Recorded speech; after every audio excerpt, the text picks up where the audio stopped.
Every World War II animal attack ranked, worst to best. Today, we're going to rank every major animal used as a weapon in World War II.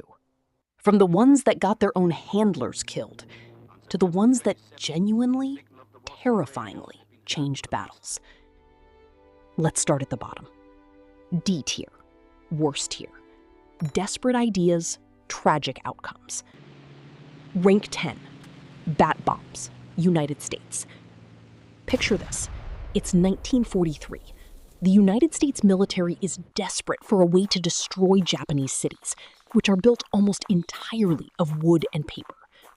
A dental surgeon from Pennsylvania named Lytle Adams writes a letter to the White House with an idea. Attach small incendiary bombs to thousands of Mexican free-tailed bats. Release them over Japanese cities. The bats roost in buildings. The timers go off. The cities burn. And here's the horrifying part. It almost worked. Project X-Ray, as it was codenamed, went through multiple rounds of live testing. The military caught over 6,000 bats.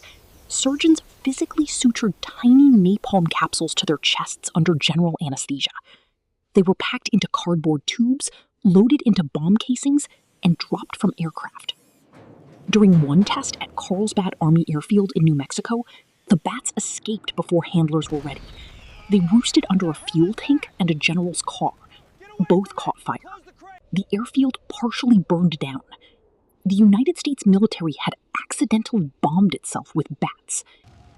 The program was eventually canceled, not because of animal welfare, not because of the ethics of surgically arming living creatures, but because the Manhattan Project showed more promise. The bats never chose this.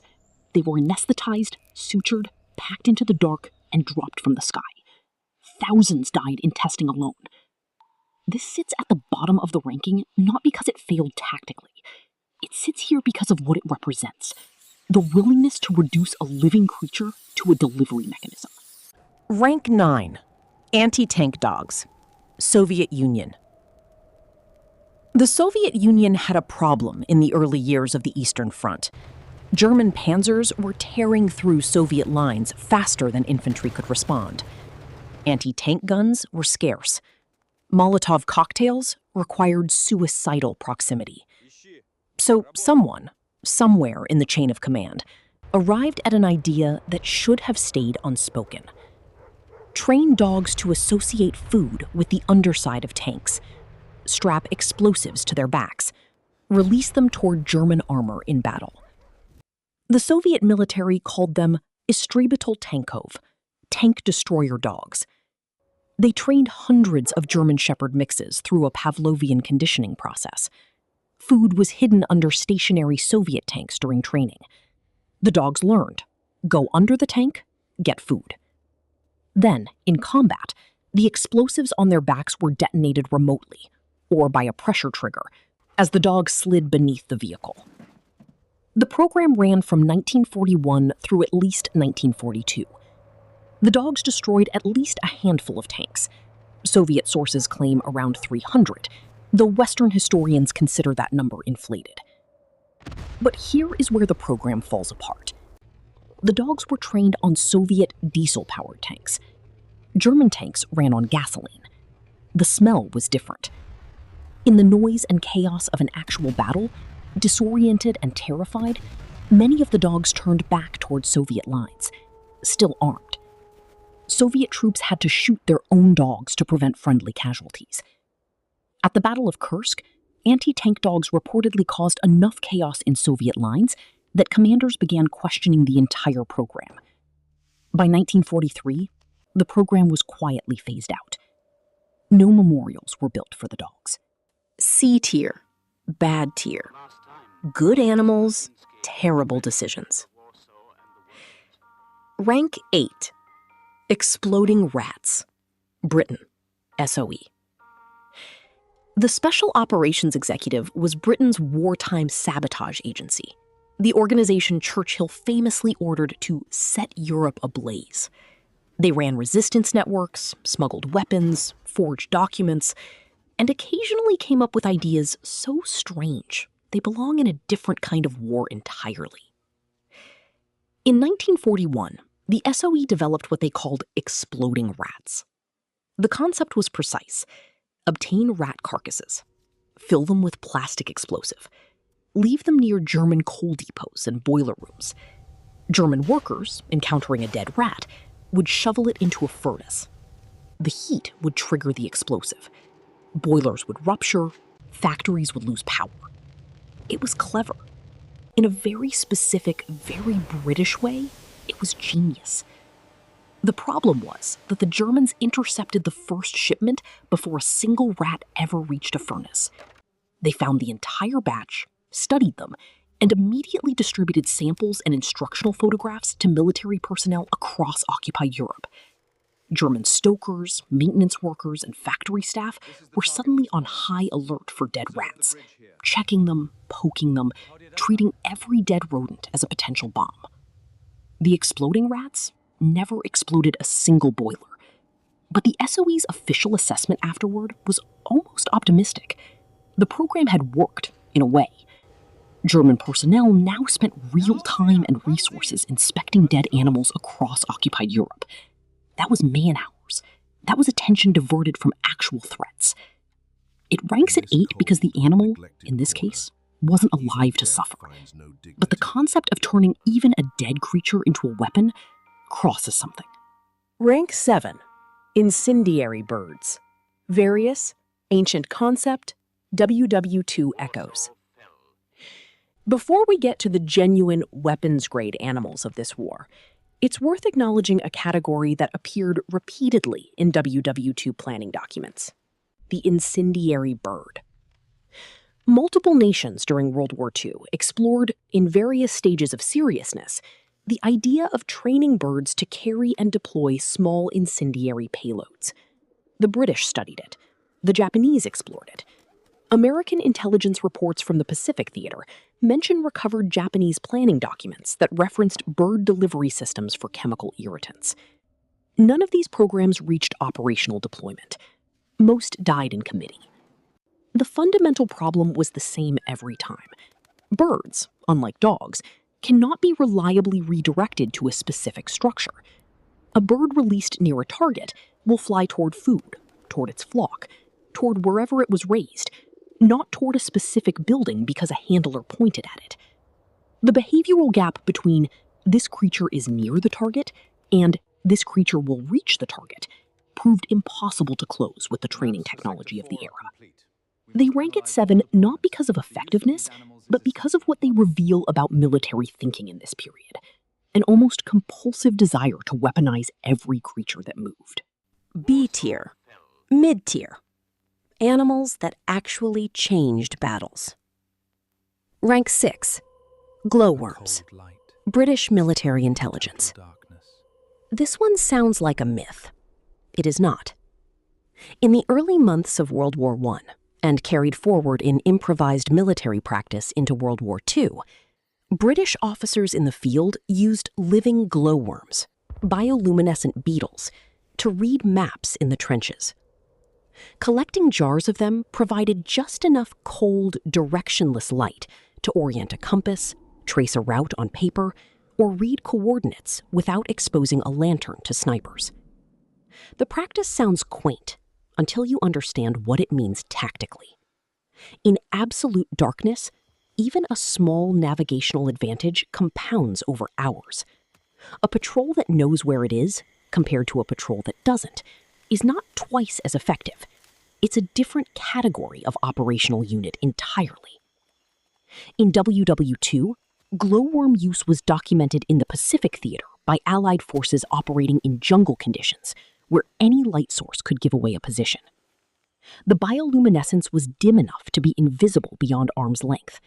It was, by accident, perfect operational security. It ranks at 6 because the glowworm contributed nothing to killing anyone. It contributed to people finding their way. Rank 5. Pigeons. Allied and Axis forces. Do not underestimate the pigeon. In a war defined by signals intelligence, by the interception and decryption of radio communications, by the constant fear that your enemy was listening to everything you transmitted. The carrier pigeon became one of the most secure communication systems available to either side. You cannot intercept a pigeon with a radio receiver. You cannot jam it. You cannot decode it, because it doesn't broadcast. It flies. The British military had over 250,000 pigeons in service by 1944. The U.S. Army Pigeon Service maintained tens of thousands more. German forces used them.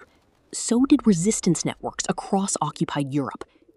The most decorated animal in British military history is a pigeon.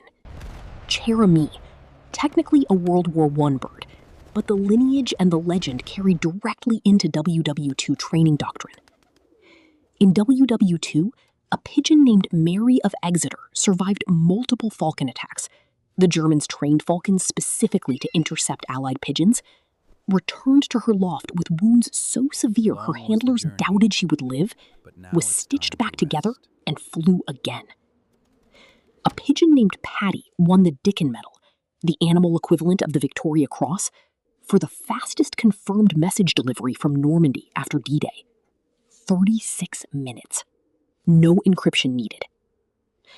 The pigeon ranks at 5 because it did the job consistently, in conditions that would have made radio operators useless. And it did it because it wanted to go home. That's not training in the way we usually mean it. That's biology. Redirected. Rank 4. Horses. Eastern Front, North Africa, Pacific supply chains. The horse in World War II is a story of two wars occupying the same years simultaneously. In the popular imagination, World War II was a mechanized war. Tanks, trucks, half-tracks, jeeps. The internal combustion engine had replaced the horse. And at the strategic level, on the Western Front, in the Pacific island hopping campaign, that is largely true. But on the Eastern Front, the reality was different. Both Germany and the Soviet Union used horses in extraordinary numbers throughout the entire war. Germany fielded over 2.7 million horses at various points.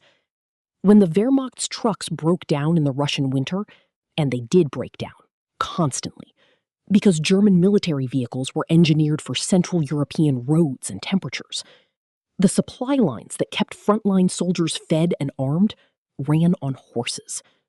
The Germans lost 179,000 horses in the first Soviet winter alone. Soviet cavalry units, dismissed as obsolete by German planners in 1941, conducted raids deep behind German lines throughout the war. General Dovator's cavalry corps caused havoc in the Moscow counteroffensive. The horse that wasn't supposed to exist in modern warfare kept appearing, because the terrain was too vast, the roads too poor, and the winters too destructive for machines to function reliably. In North Africa, British and Commonwealth forces used pack horses and mules in mountain and desert terrain where vehicles couldn't follow. In the Pacific, both sides used pack animals for supply runs through jungle terrain that would have stopped any motorized vehicle cold. The horse ranks at 4 because it functioned as critical infrastructure. Armies moved on it when nothing else could move. That is not a romantic assessment. It is a logistical one. Mules. Multiple theaters, especially Burma and Italy. If the horse is the cavalry, the mule is the quartermaster. And in World War II, the quartermaster was often what decided whether a campaign survived or collapsed. The mule is not a glamorous animal. It does not charge. It does not carry officers dramatically into battle. What it does is carry weight over terrain that would destroy a horse, in weather that would exhaust a man, without complaint, for hours longer than any domesticated animal you can name. A well-conditioned military mule could carry 200 pounds over mountain trails too narrow and steep for any wheeled vehicle ever invented, and do it while being shot at. The Burma campaign, one of the most logistically nightmarish operations of the entire war, ran substantially on mule supply lines. The Chindits, British and Commonwealth long-range penetration units operating deep behind Japanese lines in the Burmese jungle, depended on mule columns for food, ammunition, radio equipment, and medical supplies. When air supply wasn't possible, when rivers were impassable, when the only path was a foot trail cut through primary jungle, the mule was there.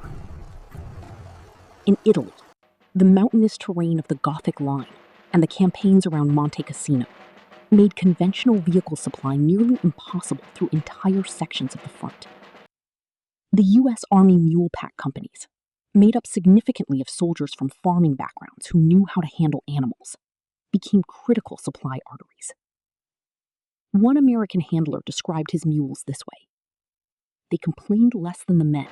Rank 2. Military dogs. Search, rescue, and messenger dogs. Multiple nations. Before you think of a dog carrying explosives, the anti-tank dogs are already ranked, and they're ranked low. Understand that the majority of military dogs in World War II were doing something completely different. The United States military's Dogs for Defense program trained over 10,000 dogs across the Pacific and European theaters. They were used as sentries, alerting to enemy presence at distances and in darkness that made human sentries useless. As messengers, carrying communications between positions when radio silence was required and human runners would be shot. As search and rescue animals, locating wounded soldiers after battles, in rubble, undergrowth, and collapsed structures. The most significant dog role in WW2 was the sentry and scout function in the Pacific. Japanese tactics relied heavily on night infiltration, small groups of soldiers moving silently through jungle and defensive perimeters in darkness to attack from within Allied lines. Against this, human hearing and human night vision were inadequate. A trained military dog detected scent at distances up to 1,000 feet and provided advance warning that allowed defensive positions to respond before the infiltration reached them. The 26th Infantry Platoon, Scout Dog, the first U.S. military war dog unit deployed to the Pacific, is credited with preventing numerous casualties across multiple island campaigns. No patrol that used a trained scout dog was successfully ambushed. In Europe, German Shepherd and Doberman dogs were used for everything from guarding prisoner camps to locating casualties. The Soviets trained medical dogs to locate wounded soldiers on the battlefield and bring first aid packs to those still alive, a role that, unlike the anti-tank program, saved rather than ended lives. The German military used an estimated 200,000 dogs throughout the war. The Soviets trained over 60,000. The Americans, British, and other Allied nations contributed tens of thousands more. Military dogs rank at 2 because across the widest range of functions, they were the most versatile, most reliable, and most consistently effective animal deployed in any theater. And because unlike almost every other entry on this list, the scout dog, the rescue dog, and the sentry dog were doing something that preserved life on both sides of their deployment, giving warning, finding the wounded, protecting the perimeter. S tier, the top, the animal that rewrote the rules. Rank 1, carrier pigeons, and the specific case of Winky, Allied forces. We already talked about pigeons in the mid-tier ranking. That ranking was about the use of pigeons at scale, the logistical, systemic role of the Pigeon Corps. This is something different. This is a single bird. And what this bird did in February 1942 represents perhaps the most direct instance in the entire war of an animal saving human lives through a single act. A Royal Air Force Bristol Beaufort bomber, serial number AW386, was damaged on a mission over the North Sea and ditched into the water 129 miles off the coast of Scotland. The crew survived the crash and activated their emergency equipment, including a carrier pigeon named Winky, who had been aboard. In the chaos of the ditching, Winky was released, not in a controlled, protocol-compliant way, but accidentally, into the oil and salt water and North Sea wind. No radio message reached shore. The crew's exact position was unknown. Winky flew 129 miles in winter, covered in oil from the downed aircraft, and arrived at her home loft in Brodie Ferry, Scotland. The loft's keeper noticed she had arrived in an abnormal state, oily, exhausted, disoriented. He immediately contacted the RAF. Using Winky's known home loft coordinates, the oil coverage as a data point to estimate sea spray and drift, and the timing of her arrival to back-calculate flight distance, an RAF officer worked out a search zone. An air-sea rescue team launched. The crew of WW2 was found alive. Winky was awarded the Dickin Medal. At a dinner held in her honor, the surviving crew made a toast to a pigeon who had done, in an emergency, exactly what she was built to do: go home. She ranks first not because pigeons were the most tactically powerful animal on this list. She ranks first because of what her story means. She wasn't trained for that specific moment. She wasn't rewarded during the flight. She wasn't directed. She simply flew toward home, because that is what she was. And in doing so, she saved the lives of men who had no other way of being found. We've spent this entire video ranking animals by their tactical effectiveness, by how useful they were to military commanders, by how many advantages they gave to soldiers in the field. And I want to step back from that framing for a moment and say something that I think needs to be said. None of the animals on this list had a choice. The dogs didn't volunteer. The pigeons didn't enlist. The horses and mules didn't sign any agreement when they were loaded onto transport ships and sent to foreign continents to carry ammunition through mountain passes until their hooves bled. The bats that were anesthetized and had bombs sutured to their bodies didn't understand what was being done to them. The anti-tank dogs that were conditioned through hunger and positive association and then sent running toward German panzers in a war they didn't understand, they were loyal right up until the end. That is one of the most painful facts in this entire video. We talk about war as a human thing, a conflict between nations, between ideologies, between men with weapons. But animals have been present in every major human war ever fought, carrying our supplies, delivering our messages, dying when we needed them to die, and saving us when we needed to be saved. The difference between Winky and the anti-tank dogs is not species, it is intent. In one case, an animal's natural behavior was supported and rewarded, and it incidentally saved human lives. In the other, an animal's trust was systematically exploited and turned into a cause of its own death. That distinction matters. It should always matter. Wild Jiva exists because we believe the natural world deserves to be seen clearly, for what it actually is, not for what we want it to be. Animals are not weapons. They are not tools. They are not symbols of national determination or operational necessity.